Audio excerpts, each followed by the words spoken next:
I'm Alexa Bachersky, and for my capstone project, I worked on a mobile app using React Native, Expo, and GetStream.io API. As you can see, I used my Mac to complete this project, so I used the terminal to mostly install dependencies as well as run the project. In order to run the project, I had to run the command npm start or expo start, either would start the project, and open it into this screen here that shows the activity that is happening on my local host, port 19002. I can also choose to open it in the web browser, but I did most of my work on the Expo app that is located in the iPhone store. When the web view of Expo is beginning to launch up, this is how the terminal on Mac is going to look. You can see the Expo Webpack says it's loading. It's taking time to make each node module active. It just shows the progress of that occurring here, which takes a little bit of time. When you click the button to open the app on your iPhone, it'll say that it's compiling in the view that's on your computer. It'll show you the progress of the JavaScript bundle being compiled. As soon as it's finished, it'll let you know if you have errors or anything, which you see on the right hand side of the screen. And it'll also let you know how quickly it compiled, to let you know if there's any latency or issues with the app that are causing it to have some of a delay.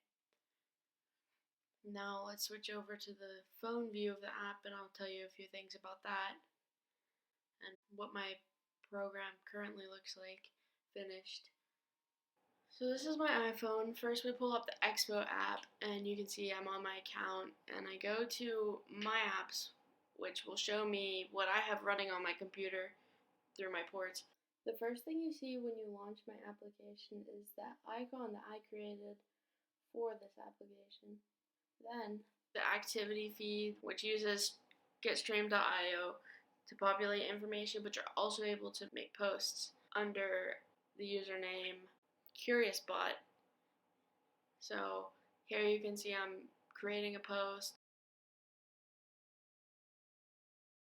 I'm refreshing to see it because it doesn't auto-populate. And then I'm able to like and unlike posts, which is pretty nice. Now I have the classes screen where it shows you your daily schedule. Here you can see it has 0 classes, this one has 1. We can even change it to 2 by adding any class. I'm going to put that this one begins at 1 p.m.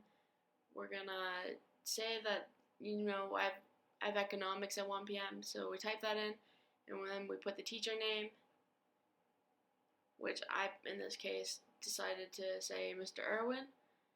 So we have these fields, and then you click the card to make it pop up, and suddenly we have 2 classes on Tuesday, and the capability to add another one if we need to. There's the rest of the days. They'll have their own individual information for which classes there are. Lastly, we have our conversations where we can see the chats that we have ongoing.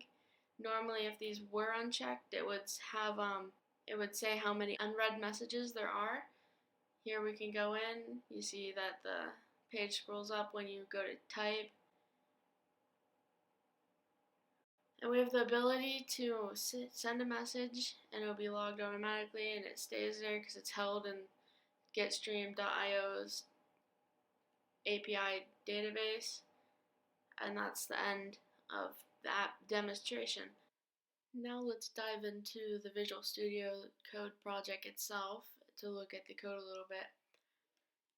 I've sectioned my project off between screens, navigation, authentication, and things like that. First we'll be looking at the screen that's called Hello Screen.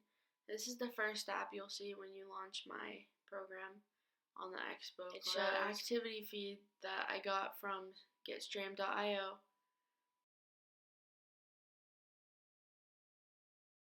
Alright, the next tab on the navigation tab bottom is the classes screen. On this screen, you're able to add the classes, which you saw in the live demonstration.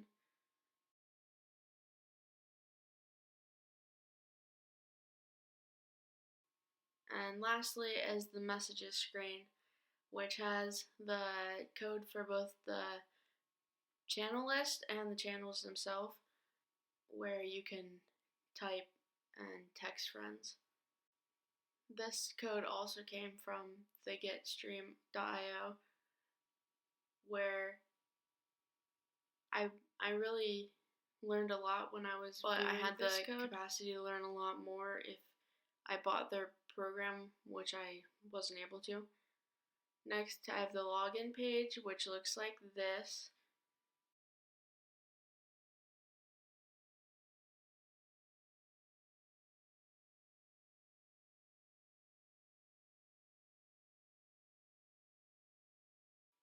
And the sign up page, which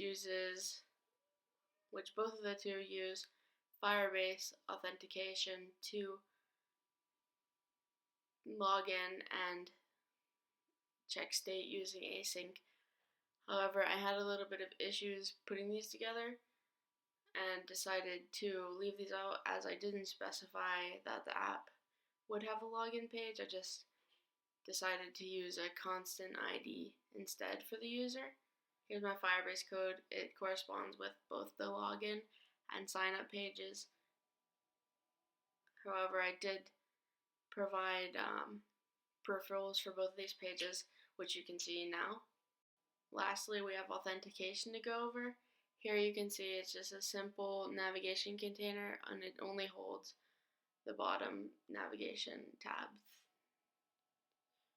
And here are the tabs themselves. You can see that they're set up to route to each screen. This is something that Expo comes with, but I had to change it a little bit to fit my needs. And lastly, we have app.js, which just pulls the app all together.